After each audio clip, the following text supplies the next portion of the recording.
With us. Let me focus on that story that has just been done by Rita Tinina. And on that note, I would like to read for you a composition that was presented by one of the candidates in one of the exams, and maybe you can get a feel of just why this is a disturbing development. While I read the composition, focus your attention on the super wall. Then you can get the magnitude of what you're talking about. This is someone who's giving the best in terms of their final exam, and that this person says, that morning I had woke up with a start, ready to commence the red letter day. Little did it dawn on me that things may backfire. I fumbled off bed, groping for my clothing without letting grass grow under my feet. I marched topsy-turvy to the frog's kingdom in a bid to regain my freshness, composure, and vitality. The aroma of freshly baked bread, bacon, and eggs wafting the aura ushered me to the cluttered table, groaning under the weight of food. I plodded down the spiral flight of stairs to gobble down my scrumptious breakfast. I have no idea what this word is. Right, scarcely had I stepped a foot on the Maram road, now a frying pan, when the bone-chilling screeches of a brake loomed the once tranquil Oram, availing a good grief. In no queue, a sleek navy blue Porsche Mercedes lumbered to a half. I remained staring at the sedan like a victim of an inferiority complex and flummoxed, if not perplexed. My sense of telepathy sent it home of an impending doom as I stood aghasted.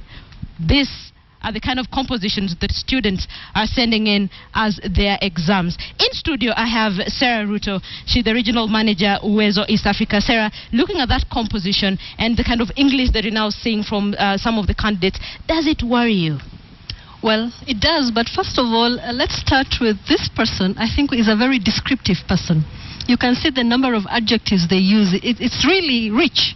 But maybe it's a person who has been failed by education system, and also is translating things from mother tongue. Grass growing. I mean, if you're to use Kiswahili, what does that tell you? And so it's not about inability, but how to make the skills this person has to grow. Is it an issue of the system? Has the system failed the students?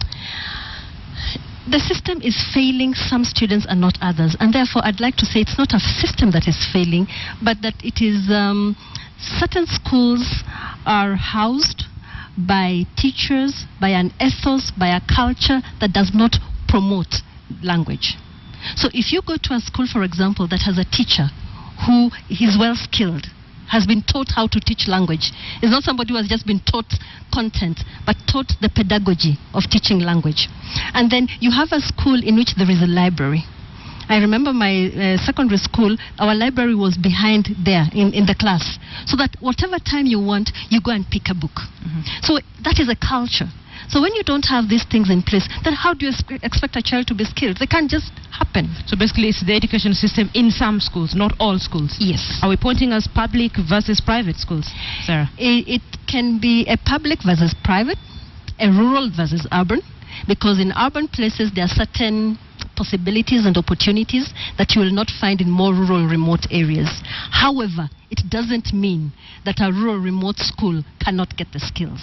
So the question of that it is too difficult, that we are blaming free primary education of 2003, I think that is defeatist and not looking at the fact that, first of all, we brought many children, and now that we brought many children, let's deal with them. Let's deal with the numbers. We have the money, we have the skills. We need to deal with it. Yes. You don't think technology has anything to do with it, do you?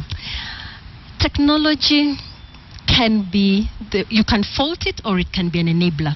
So it depends on if you want to look at your glass as half full or half empty.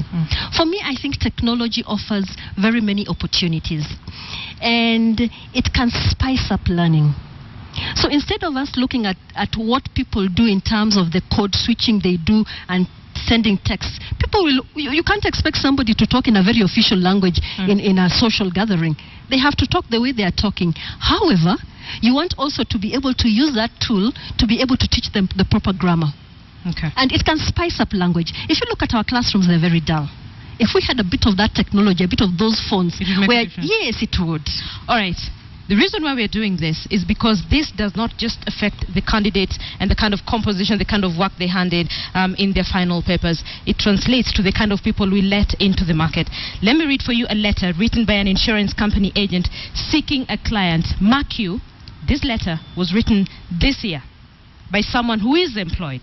So this letter goes, I will highly be great to you if the above attached product package we offer at X company will be of great benefit to you as it's concerned. Please go through them, and I invite you to set a date and time that is of good to you.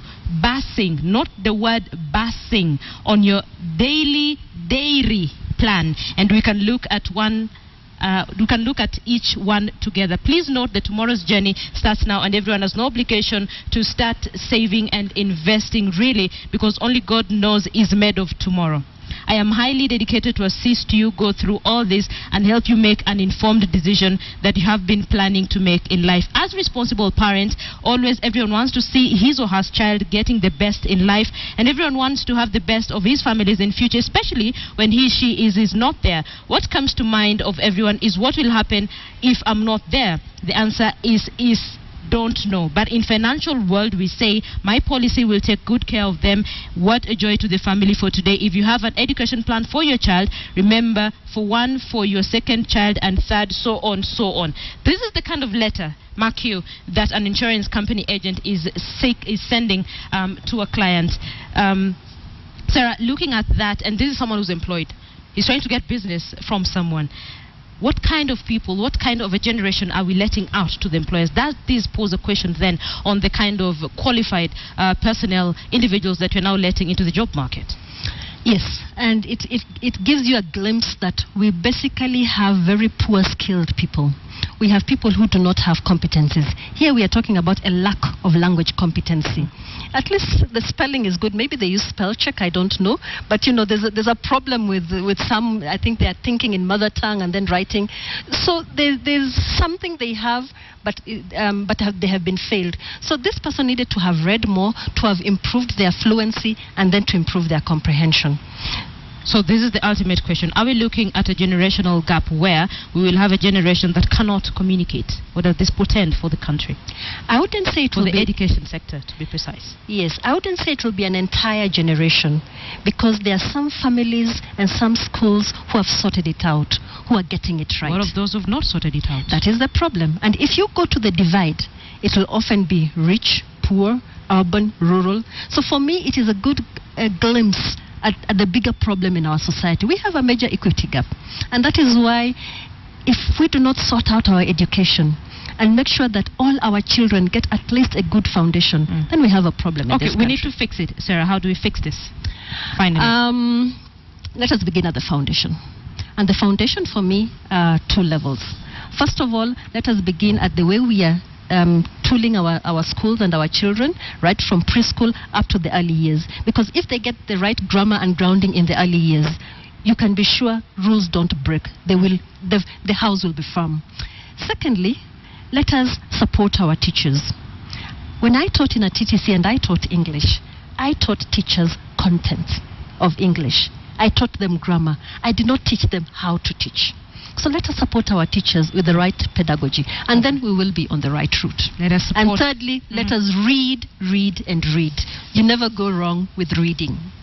All right, Dr. Sarah Ruto, thank you so much for speaking to us tonight. Dr. Sarah Ruto, Regional Manager, Uwezo East Africa.